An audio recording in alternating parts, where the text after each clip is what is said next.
नमस्कार दोस्तों, मेरा नाम है राहुल और आप सभी का स्वागत है आज की स्पेशल वीडियो में। आज की वीडियो का टॉपिक है न्यू इन्वेस्टर्स के लिए। देखिए, चैनल पर कमेंट्स वाली सीरीज कंटिन्यू है, तो इस टॉपिक के रिगार्डिंग भी मेरे पास काफ़ी सारे कमेंट्स थे लोगों के कि सर हम बिल्कुल नए हैं अभी म्यूचुअल फंड में, हम इन्वेस्टमेंट स्टार्ट करना चाहते हैं, हमें बेसिक नहीं पता है कि एसआईपी क्या है, कितनी तरह की एसआईपी होती है, कैसे ये काम करती है।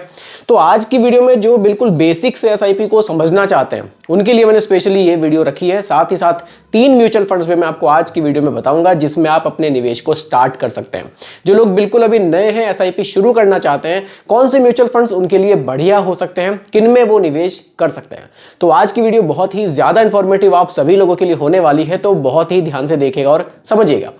भले ही आपने म्यूचुअल फंड में निवेश स्टार्ट किया हुआ है, लेकिन तो भी ये वीडियो आपके लिए काफ़ी इंफॉर्मेटिव रहने वाली है। कारण है, कई बार हम स्टार्ट तो कर देते हैं लेकिन बेसिक्स हमें नहीं पता होते। तो ये चीज़ जाननी जरूरी है कि जिस चीज़ में हम निवेश कर रहे हैं आखिर वो है क्या, वो काम कैसे कर रही है। तो आइए ध्यान से समझिएगा, बिल्कुल सिंपल भाषा में एक एक चीज़ में आपको समझाऊंगा। न्यू इन्वेस्टर्स कहाँ करें निवेश और एसआईपी कितने प्रकार की होती है। देखिए, अब म्यूचुअल फंड में इन्वेस्ट करने से पहले कुछ चीज़ें हैं जिनका हमें ध्यान ज़रूर रखना चाहिए। वैसे तो मैंने सभी पॉइंट्स लिखे हैं, लेकिन मैं आपको बिल्कुल नॉर्मली बता देता हूं। आपको अपने रिस्क टॉलरेंस का पता होना चाहिए कि मेरी रिस्क टॉलरेंस आखिर कितनी है। आपका जो निवेश है, जब आप म्यूचुअल फंड में निवेश स्टार्ट करेंगे तो डाइवर्सिफिकेशन ज़रूर रखिएगा। वो डाइवर्सिफिकेशन एएमसी में भी होना चाहिए, यानी कि सभी जो आपका निवेश है वो एक ही एएमसी में ना हो तो ज़्यादा बेहतर रहेगा। क्योंकि हमने देखा है पास्ट में कुछ लोगों ने क्वांट में ही सारा पैसा निवेश किया था, फिर क्वांट में थोड़ा सा डाउनफॉल आया तो उनको काफ़ी नुकसान हुआ। ठीक उसी तरह से मोतीलाल में भी हमने यही देखा कि मैक्सिमम कुछ ऐसे लोग थे कि मैक्सिमम जो अपना इन्वेस्टमेंट था वो मोतीलाल के लार्ज एंड मिड कैप में, उसी में मिड कैप में उसी का फ्लेक्सी कैप ले लिया। तो उससे क्या हुआ, जो उनका इन्वेस्टमेंट था, जैसे कि कल्याण ज्वेलर्स में उनका ज्यादा निवेश था, तो वहां भी फिर सभी म्यूचुअल फंड्स में हमें डाउनफॉल ज्यादा देखने को मिला। तो इन चीजों का ध्यान रखना है, डाइवर्सिफिकेशन जरूर करना है। जब आप सिलेक्ट करेंगे अपने लिए कौन सा म्यूचुअल फंड मेरे लिए बढ़िया है, उसमें थोड़ी सावधानी रखनी है कि मेरी रिस्क टॉलरेंस कितनी है, उसी के हिसाब से मैं अपने लिए म्यूचुअल फंड का चूज करूं।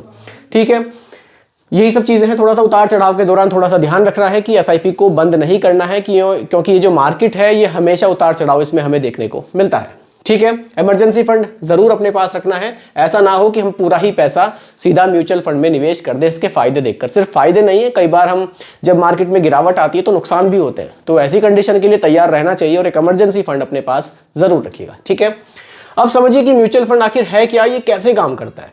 देखिए, म्यूचुअल फंड हमारे पैसे को स्टॉक मार्केट में निवेश करता है। अब कुछ लोग कहेंगे कि स्टॉक मार्केट तो मैं डायरेक्टली भी निवेश कर सकता हूं, तो क्यों मैं म्यूचुअल फंड के थ्रू निवेश करूं।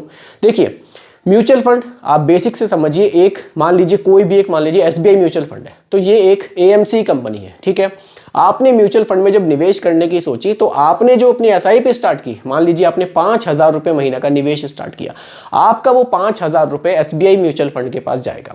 अब एसबीआई म्यूचुअल फंड के पास सिर्फ आपके 5,000 नहीं आएंगे, बहुत से लोग एसआईपी कर रहे हैं, लमसम कर रहे हैं, उनका सभी का पैसा वहां आएगा। तो वहां एसबीआई म्यूचुअल फंड ने प्रॉपर फंड मैनेजर अपॉइंट किया हुआ है। वो जो फंड मैनेजर होंगे, आपके जो पैसे होंगे और लोगों के जो पैसे होंगे, इकट्ठा एक फंड उनके पास होगा, उस पैसे से स्टॉक मार्केट में स्टॉक्स को खरीदेंगे। अब वो क्या करेंगे, स्टॉक्स जो खरीदेंगे वो बहुत सारे खरीदेंगे। हो सकता है कि वो 100 स्टॉक्स के आसपास खरीद ले, तो जो आपका पैसा होगा, आपका सिर्फ 5,000 रुपए का जो निवेश है वो भी 100 स्टॉक्स में डाइवर्सिफाई हो जाएगा। यानी कि आप 5,000 रुपए से अगर डायरेक्टली स्टॉक मार्केट में निवेश करेंगे तो आप उतने स्टॉक्स में नहीं निवेश कर पाएंगे और उतनी जानकारी आपको शायद नहीं भी होगी जितनी कि एक प्रॉपर फंड मैनेजर को है, जिनका काम ही यही है पूरा दिन मार्केट को ही देखना है कि क्या चल रहा है, और उनकी जिम्मेदारी भी है कि आपको रिटर्न्स भी बना कर देने हैं। इसीलिए म्यूचुअल फंड स्टॉक मार्केट के मुकाबले थोड़ा सा सेफ इन्वेस्टमेंट माना जाता है, क्योंकि यहां आपका पैसा बहुत सारे स्टॉक्स में निवेश होता है। अब उसमें भी क्या होगा, जो फंड मैनेजर होंगे आपका पैसा लार्ज कैप में भी निवेश करेंगे, मिड कैप में भी करेंगे, स्मॉल कैप में भी करेंगे। लार्ज कैप में टॉप 100 कंपनी आती है, मिड कैप में उसके अगली 150 कंपनी आती है, और स्मॉल कैप में उसके बाद की छोटी छोटी सभी कंपनी आती है। इस तरह से ये म्यूचुअल फंड काम करता है। तो ये एक बेसिक जानकारी थी जो मैंने आपको दी। बाकी मैंने यहाँ लिखा भी है, कुछ हमें म्यूचुअल फंड्स ऐसे भी मिलते हैं जो आपके पैसे को स्टॉक मार्केट के साथ साथ गोल्ड में भी निवेश करेंगे, कमोडिटी में निवेश करेंगे, रियल एस्टेट में भी निवेश करेंगे। ऐसे म्यूचुअल फंड्स भी हमें देखने को मिलते हैं।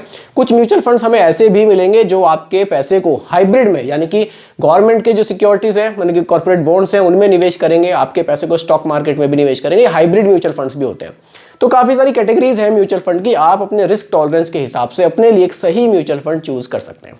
अगर आप लंबे समय के लिए निवेश कर रहे हैं तो आपके लिए इक्विटी म्यूचुअल फंड्स ज़्यादा बढ़िया हो सकते हैं, क्योंकि ये आपके पैसे को स्टॉक मार्केट में निवेश करेंगे तो रिटर्न्स जो अच्छे बनते हैं वो स्टॉक मार्केट से ही बनते हैं। अगर आप कम समय के लिए निवेश कर रहे हैं, कम से मतलब है लगभग 5 साल के आसपास का आपका ड्यूरेशन है, आप उस समय के लिए निवेश कर रहे हैं, रिस्क थोड़ा सा कम चाहते हैं, तो आप हाइब्रिड म्यूचुअल फंड्स में निवेश कर सकते हैं। वो आपके पैसे को स्टॉक्स में भी डालेंगे और गवर्नमेंट सिक्योरिटीज में भी डालेंगे। आपको और भी कम समय के लिए निवेश करना है तो आप डेट म्यूचुअल फंड्स में डाल सकते हैं, जहां आपके पैसे को सिर्फ गवर्नमेंट सिक्योरिटीज में ही निवेश किया जाता है। तो इस तरह से म्यूचुअल फंड्स को कैटेगराइज किया गया है।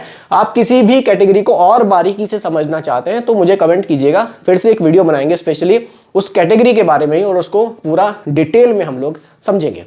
ठीक है, अब देखिए, कुछ लोग मानते हैं कि एसआईपी तो एक सिंपल एसआईपी होती है, लेकिन यहाँ 6 तरह की एसआईपी मैंने दिखाई है कि एसआईपी बहुत तरह की होती है। ऐसे सिंपल एसआईपी तो हम लोग नॉर्मली जो रेगुलर एसआईपी है या हम ये जो स्थायी एसआईपी है इन्हीं को जानते हैं कि एक सिंपल एसआईपी हमने स्टार्ट कर दी, महीने महीने हमारा निवेश जा रहा है। देखिए, सबसे पहले आती है रेगुलर एसआईपी। ये बिल्कुल एक आम प्रकार है एसआईपी का। निवेशक इसमें हर महीने, तिमाही या छमाही आधार पर अपना जो पेमेंट है वो करते हैं और हमारा पैसा म्यूचुअल फंड्स के थ्रू स्टॉक मार्केट में निवेश होता है। ये हमारी एक नॉर्मल एसआईपी है। ठीक इसी तरह स्थायी एसआईपी होती है। ये भी एक, इसकी जो ड्यूरेशन है वो तय नहीं होती कि आप कितने साल तक निवेश करेंगे, आप जब तक चाहें इसमें निवेश कर सकते हैं। ये भी एक सिंपल एसआईपी है। उसके बाद आती है टॉपअप एसआईपी। देखिए, टॉपअप एसआईपी क्या होती है, आप अपने निवेश को बढ़ा सकते हैं, उसको आप टॉपअप कर सकते हैं। मान लीजिए आपने इस साल जो एसआईपी स्टार्ट करी, अगले महीने से 5,000 रुपये महीना की, लेकिन आपको लग रहा है कि हाँ फ्यूचर में यार महंगाई भी बढ़ रही है, तो क्यों ना मैं अपने एसआईपी का जो इन्वेस्टमेंट है हमारा, जो उसको भी, एसआईपी को भी अपने बढ़ाता रहूँ। आप क्या कर सकते हैं, उसमें टॉपअप लगा सकते हैं कि मेरी एसआईपी हर साल 10% से बढ़ती रहे। तो जो आपका इन्वेस्टमेंट है वो बढ़ना शुरू हो जाएगा, हर साल 10% से आपका जो इन्वेस्टमेंट है वो बढ़ेगा। तो इसी को हम बोलते हैं टॉपअप एसआईपी। महंगाई को मात देने के लिए और अपने इन्वेस्टमेंट को बढ़ाने के लिए टॉपअप एसआईपी एक बहुत ही बढ़िया ऑप्शन है। उसके बाद एक ट्रिगर एसआईपी भी आती है। ये जो ट्रिगर एसआईपी होती है, इसका यूज सभी इन्वेस्टर्स तो नहीं करते, क्योंकि इसके लिए आपको मार्केट की नॉलेज होनी जरूरी है। ये क्या होता है, जब मार्केट में गिरावट आती है तो उस समय आपके एसआईपी अमाउंट को आप बढ़ा सकते हैं अगर आप चाहते हैं तो, और आप जब चाहें अपने जो आपका अमाउंट है उसको आप घटा भी सकते हैं। लेकिन इसके लिए आपको मार्केट की नॉलेज होनी बहुत जरूरी है। उसके बाद हमारी फ्लेक्सिबल एसआईपी आती है। देखिए, फ्लेक्सिबल एसआईपी में आप देख सकते हैं, इस एसआईपी में निवेशक अपनी निवेश राशि को बदलने की सुविधा प्राप्त करते हैं। आप अपने जो इन्वेस्टमेंट है उसको आप चेंज कर सकते हैं। आपका इन्वेस्टमेंट फिक्स नहीं है कि हर महीने 5,000 की ही एसआईपी है, आप चाहे तो उसको चेंज कर सकते हैं। इसको हम फ्लेक्सिबल एसआईपी बोलते हैं। उसके बाद इंश्योरेंस एसआईपी भी आती है। इसमें आपको इंश्योरेंस कवर भी मिलता है। एसआईपी है 6 तरह की, लेकिन हम बात कर रहे हैं बिल्कुल सिंपल एसआईपी की। आपको इन सब जो, जैसे फ्लेक्सिबल एसआईपी है, ट्रिगर एसआईपी है, इन सब चीज़ों के चक्कर में जो एक सामान्य निवेशक है उसको तो नहीं रहना चाहिए। आप सिंपली एक एसआईपी कीजिए। टॉपअप एसआईपी आपके लिए बहुत बढ़िया ऑप्शन है। देखिए, अगर बात मैं इंश्योरेंस की करूं, उसके लिए आप अगर इंश्योरेंस प्लान ही स्पेशल लें तो वो ज़्यादा ठीक रहेगा। इंश्योरेंस प्लान से मतलब है आप टर्म इंश्योरेंस ले सकते हैं। जब बात एसआईपी की कर रहे हैं तो बिल्कुल सिंपल एसआईपी की बात करेंगे, और टॉपअप एसआईपी सबसे बढ़िया ऑप्शन है। यह आपके इन्वेस्टमेंट को धीरे धीरे इंक्रीज करता है। ठीक है, अब बात करते हैं, ठीक है हमने एसआईपी को समझ लिया, तो हमारे लिए कौन से म्यूचुअल फंड्स बढ़िया हो सकते हैं अगर हम स्टार्ट कर रहे हैं म्यूचुअल फंड में निवेश। देखिए, 3 ऑप्शंस मैं आपके लिए लाया हूं। पहला जो ऑप्शन है वो है निफ्टी 50 इंडेक्स फंड। सामान्य निवेशक के लिए जो कम रिस्क से शुरुआत करना चाहते हैं, बढ़िया ऑप्शन है निफ्टी 50 इंडेक्स फंड। इसका मतलब है कि जो भी आप पैसा यहां निवेश करेंगे, चाहे आप 1,000 रुपए की एसआईपी कर रहे हैं, 2,000 की कर रहे हैं, आप यहां 500 रुपए से एसआईपी स्टार्ट कर सकते हैं। तो यहां जो आपका पैसा होगा, इंडिया की टॉप की जो 50 कंपनियां होंगी उनका एक इंडेक्स होगा, उसमें आपका पैसा निवेश कर दिया जाएगा। जैसी परफॉर्मेंस टॉप 50 कंपनियों की रहेगी उसी के हिसाब से आपको रिटर्न्स मिलेंगे। इसमें जो रिस्क है वो बहुत कम है, इसमें जो एक्सपेंस रेशियो है वो बहुत कम है, यानी कि चार्जेस आपसे बहुत कम लिए जाएंगे, क्योंकि यहाँ फंड मैनेजर बहुत कुछ आपके लिए नहीं करेंगे। आपका पैसा सिंपली एक इंडेक्स में निवेश है, जैसी परफॉर्मेंस होगी ऐसे आपको रिटर्न्स मिलेंगे। आपकी जो होल्डिंग्स हैं वो स्विच नहीं होंगी। अब रिटर्न्स पर बात करते हैं कि इस म्यूचुअल फंड ने कितने रिटर्न्स बनाए। पहले फंड साइज देख लीजिए, 1648 करोड़ का है। यहां अगर मैं रिटर्न्स की बात करूं, इस म्यूचुअल फंड ने 13% के रिटर्न्स दिए हैं 1 जनवरी 2013 से अभी तक। ठीक है, अब ये 13% के जो रिटर्न्स हैं ये हमें क्या बेनिफिट दे सकते हैं, उसके लिए हम एसआईपी कैलकुलेटर पर चलते हैं और क्योंकि ये चीज़ भी क्लियर होनी चाहिए कि अगर हमें 13% की रिटर्न्स बन रहे हैं हमारे, तो हमारा पैसा कितनी तेजी से बढ़ेगा। सिंपली 5,000 रुपए की एसआईपी रखते हैं, जो रिटर्न्स हैं हमें मिले हैं 13% के, ठीक है। पिछले 12 साल की हम बात कर रहे हैं, 12 साल में हमें जो रिटर्न्स मिले हैं इतने मिले हैं। तो यानी कि 12 साल में जो आपका 5,000 रुपये महीना के हिसाब से निवेश हुआ वो हुआ 7,20,000 का, और आज जो उसकी वैल्यू बन रही है वो बन रही है 17,35,000 रुपये। ये हमारा निवेश था और ये हमारा अमाउंट बढ़ के इतना हुआ। तो इस एसआईपी ने अपने इन्वेस्टर्स को इतना बेनिफिट बनाकर दिया है, ठीक है। अब अगली एसआईपी पर बात करते हैं। चलिए, अगली जो हमारी एसआईपी है दोस्तों वो है DSP Nifty next 50 index fund. अभी हमने यहां बात करी थी निफ्टी 50 इंडेक्स फंड की, अभी नेक्स्ट 50 की हम बात कर रहे हैं, यानी कि टॉप 50 से अगली जो 50 कंपनियां हैं, यानी कि 51 रैंक से स्टार्ट हो जाएंगी और 100 रैंक तक ये कंपनियां जाएंगी। इनमें हम निवेश कर सकते हैं। एक्सपेंस रेशियो 0.26% का है, उसके मुकाबले थोड़ा सा ज्यादा है। साथ ही फंड साइज 907 करोड़ का है। एसआईपी लमसम दोनों आप इसमें कर सकते हैं। यहां आपका पैसा भी जो निवेश है वो जो टॉप 50 कंपनी थी उसके अगली 50 कंपनियों में निवेश है, तो कंपनियों का साइज जो है यहां भी बड़ा है, तो यहां भी रिस्क बहुत कम ही है। अगर मैं रिटर्न्स पर बात करूं, 21 फरवरी 2019 से अभी तक के जो रिटर्न्स है 16.7% के रहे हैं। अगर आप पिछले एक साल के रिटर्न्स देखें तो 17% से ज्यादा इस म्यूचुअल फंड ने जनरेट किए हैं, ठीक है दोस्तों। आप यहाँ होल्डिंग्स देख भी सकते हैं, जोमेटो है, जियो फाइनेंस है, इस तरह की यहाँ होल्डिंग्स है। अगला जो फंड है, थोड़ा सा रिस्क आप अगर बढ़ाएंगे तो ये जो अगला फंड है ना, ये बहुत शानदार है। ये एक फ्लेक्सी कैप म्यूचुअल फंड है, यानी कि ये आपके पैसे को छोटी कंपनी में भी निवेश करेगा, लार्ज कैप में भी करेगा, मिड कैप में भी करेगा, स्मॉल कैप में भी करेगा। ये थोड़ा सा उनके मुकाबले थोड़ा सा ज्यादा रिस्की है, लेकिन रिटर्न्स इसके उसके मुकाबले आपको बहुत ज्यादा देखने को मिलेंगे। देखिए, जितना रिस्क हम लेते हैं रिटर्न्स भी हमें उतने ही बेहतर मिलते हैं।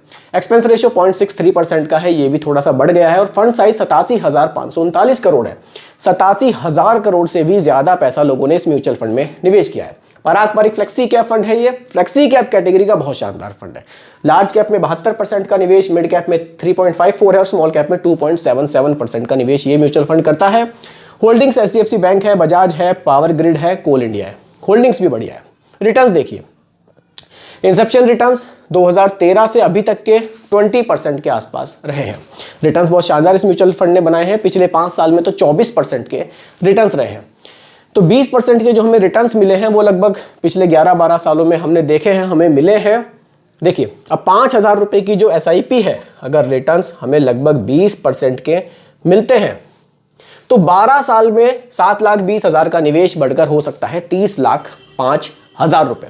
वहीं अगर ये रिटर्न्स कंटिन्यू रहते हैं, एग्जाम्पल के लिए दिखा रहा हूं, जरूरी नहीं है ये बढ़ भी सकते हैं घट भी सकते हैं, 20 साल तक यही रहेंगे, तो ये 5,000 की एसआईपी 20 साल में ही हमें करोड़पति भी बना सकती है। इस तरह से म्यूचुअल फंड में पैसा हमारा बढ़ता है। 1,59,00,000 रुपए की वैल्यू भी देखने को मिल सकती है अगर रिटर्न्स हमारे 20% के आसपास ही कंटिन्यू रहते हैं। तो दोस्तों, ये 3 ऑप्शंस मैं आपके लिए लाया था जो बिल्कुल नए हैं म्यूचुअल फंड में। इन म्यूचुअल फंड से स्टार्ट वो कर सकते हैं। तो दोस्तों, यही आज की वीडियो का टॉपिक था। उम्मीद करता हूं कि टॉपिक आपको पूरी तरह से क्लियर हुआ होगा। बाकी रिकमेंडेशन नहीं है, सिर्फ एजुकेशनल पर्पस वीडियो आप लोगों के लिए बनाई गई है। पसंद आई हो लाइक कीजिएगा, चैनल पर नए हैं सब्सक्राइब इसको जरूर कीजिएगा। धन्यवाद।